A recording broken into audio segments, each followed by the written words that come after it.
Alright, ladies and gentlemen, welcome to the channel. We're talking about JJ McCarthy and the Minnesota Vikings because, to me, as a Green Bay Packers fan, they are coming off an unbelievable win. Week 1 in Chicago was an unbelievable win, but this one takes the cake, alright? Upset against Detroit, one of the best teams in the NFL. I get it, their record might not indicate that, but we know the Detroit Lions. We're all rivals here, right? The JJ McCarthy narrative is getting really out of hand, and it's funny. I'm born and raised in the Chicagoland area, and the Bears fans are driving me nuts. I mean, they're driving me nuts right now. It used to be just even NFL media discourse, handoff merchant. JJ McCarthy's a handoff merchant. And then he got, quote-unquote, soft benched for Carson Wentz. Right? People didn't believe in the injury.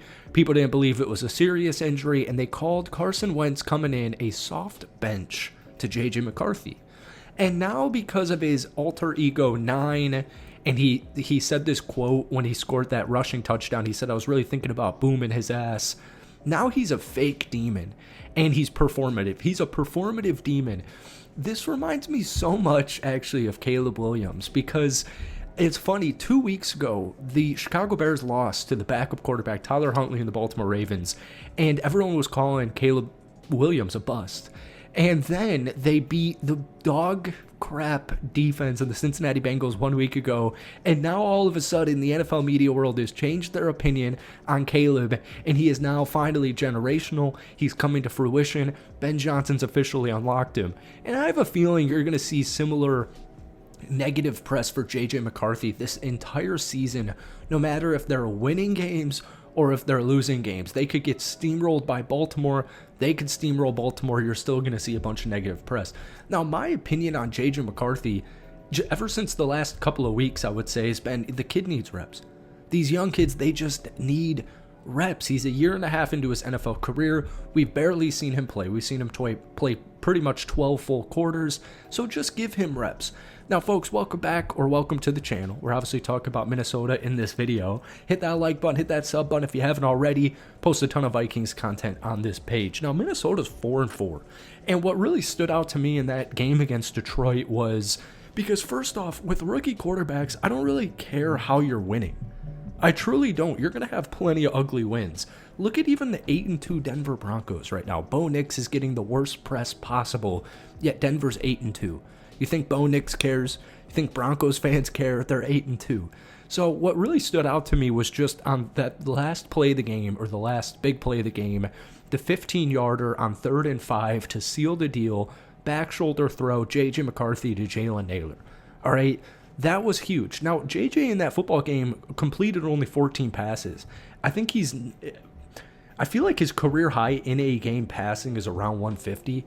Now, they had literally completed only 13 passes up until that point. So I know Kevin O'Connell trusts him. I know you can see from the body language, even in the clips in this video, but it really stood out to me week 1 against the Chicago Bears where his O-line, Justin Jefferson, everybody was so hyped for JJ McCarthy and reeling them into that victory.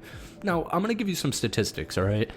JJ McCarthy is the 12th first-round quarterback since 2000 to finish each of his first 3 starts with no better than a negative .1 EPA per pass play in any of them. Now, I hate EPA. I hate hearing that word because I don't really care. But I want to tell you some players who are also on that list. Eli Manning, Zach Wilson, Bryce Young, Dwayne Haskins, Mitch Trubisky, Jared Goff, Joe Flacco, Alex Smith, and David Carr. So you've got some really good quarterbacks, Joe Flacco, Jared Goff, Alex Smith, Eli, and then there's some, Dwayne Haskins, David Carr, Zach Wilson's in there.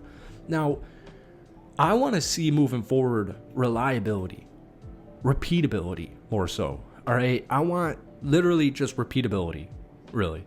51 quarterbacks have started 3 games in their first NFL seasons since 2018, all right? JJ McCarthy has a bad throw rate of 23.4%. That ranks the 7th highest on that list. His on-target rate, 64%. That's also very bottom of that group. Now, I just want to tell you, it's a really small sample size. 2 of the quarterbacks that posted higher bad throw rates, Jalen Hurts and Josh Allen. All right, so we go back to what I've been preaching since the offseason. The kid just needs reps. Just needs reps. Now, I really hope, and by the time you guys watch this video, you'll probably know if Aaron Jones is playing. I think Aaron Jones is so critical, so vital to this team. The offensive line has been very injured sporadically through the season. There's still no starting center, Ryan Kelly, but the backup's done a very good job. Revamped O-line, Donovan Jackson, I think, kind of flew under the radar. He just had a great football game against Detroit. I think this run game is really going to help out JJ McCarthy. Now, Minnesota, all of their stats, even offense, or even defense rather, it's not very good. Minnesota's given up 23 a game. That's 20th in the NFL. That's bottom 12. And I think I wasn't going to talk too much defense in this video because, they got walloped by the Chargers a couple of weeks ago. I think non-Vikings fans don't understand it, but even just like 2 additions of a healthy Andrew Van Ginkel and a healthy Blake Cashman really changed that defense, just like we saw on Sunday on the road against the Detroit Lions. Those are especially last year, those 2 players are big time. Van Ginkel just made his return. Blake Cashman recently made his return. So getting those 2 guys healthy, I think, is a really big deal. I don't have too many concerns for that defense, especially the way they looked against that Detroit Lions team. But if you want to see more repeatability from JJ McCarthy, no one's questioning the weapons around him. TJ Hawkinson, Jordan Addison, Justin Jefferson, Aaron Jones, Jordan Mason.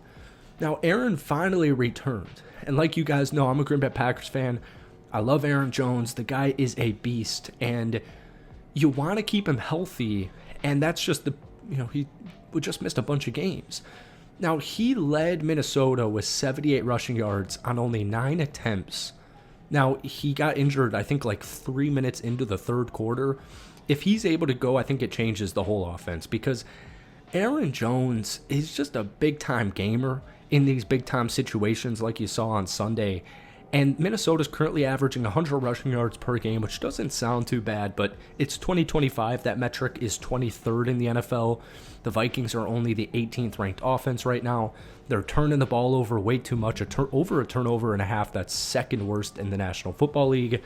And so my point just kind of here is JJ McCarthy needs reps. All right. You need to just really help him out. And I think Kevin O'Connell's done a very good job of that. And that's where you get the handoff merchants. You see the fake demon. I think really the Vikings, the ending, I'm like kind of stumbling over my words here, just kind of put what I'm thinking into words here. We're halfway through the season. No matter how the Viking season ends, I just want to see JJ McCarthy healthy, and I want to see him continue to improve. Now, improvement's not linear, so you could get walloped by the Ravens, but then you could beat the Bears the week after that. So I guess really all I'm preaching is patience. Let the team come together. That offensive line's getting healthier.